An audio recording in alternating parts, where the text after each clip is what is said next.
The Wise Fools of Gotham. Long ago, in the quaint English village of Gotham, a legend was born, one that would forever cement its people's reputation as either the wisest tricksters or the most foolish souls in the land. The story begins with King John, a ruler known for his iron will and heavy-handed rule, who was making his way toward Nottingham. His route took him near Gotham's lush meadows, and the villagers, upon hearing of his approach, grew anxious. In those days, it was commonly believed that any land a king traveled upon would forever become a public road.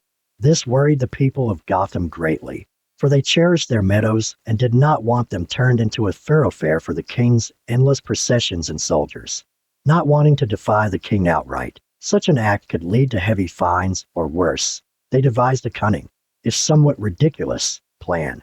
When King John's envoys arrived in Gotham to investigate the villagers' refusal to let the king pass, they were met with a spectacle unlike any they had ever seen.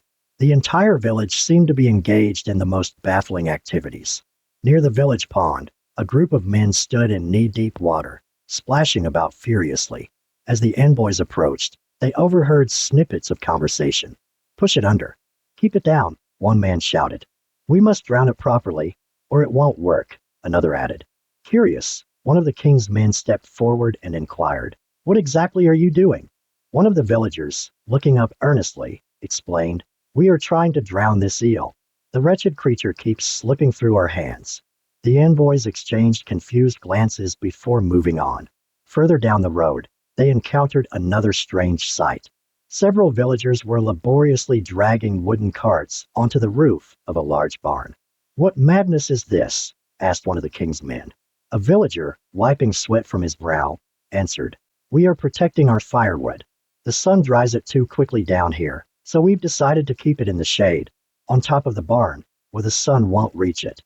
The envoys, stifling their laughter, rode on, only to find a group of women and children at the foot of a steep hill, each pushing large, round wheels of cheese over the crest and watching as they tumbled down. One of the king's men approached and asked, "What are you doing?" A woman replied matter-of-factly, "We are sending our cheeses to Nottingham for market. Surely they will roll themselves there faster than we could carry them." Shaking their heads in disbelief, the envoys continued until they reached the heart of the village. There, a group of men stood around a thicket, hurriedly constructing a fence. Inside the enclosure sat a lone cuckoo bird, chirping away. One of the envoys, barely containing his laughter, asked, "And what are you doing here?" "We are building a fence around the cuckoo," a villager explained, "so that it will stay here forever and sing for us year-round." That was the final straw. The king's envoys turned their horses around, deciding there was no sense in punishing Gotham. Clearly, this was a village of simpletons, too foolish to pose any real threat to the king's authority. They reported as much to King John, who, upon hearing their tales, scoffed and dismissed the matter entirely. And so, the people of Gotham succeeded in their ruse. By feigning foolishness, they had turned away the king's wrath and protected their land.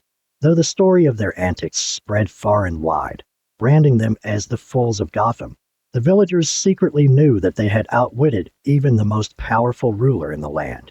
For generations, travelers came to see the famous Cuckoo Bush, the barn where firewood had once been shaded from the sun, and the pond where an eel had nearly met its end. Some laughed at the supposed foolishness of Gotham's people, but the wise among them knew better. Sometimes, the best way to avoid trouble is not with strength, but with a little bit of well-placed foolishness.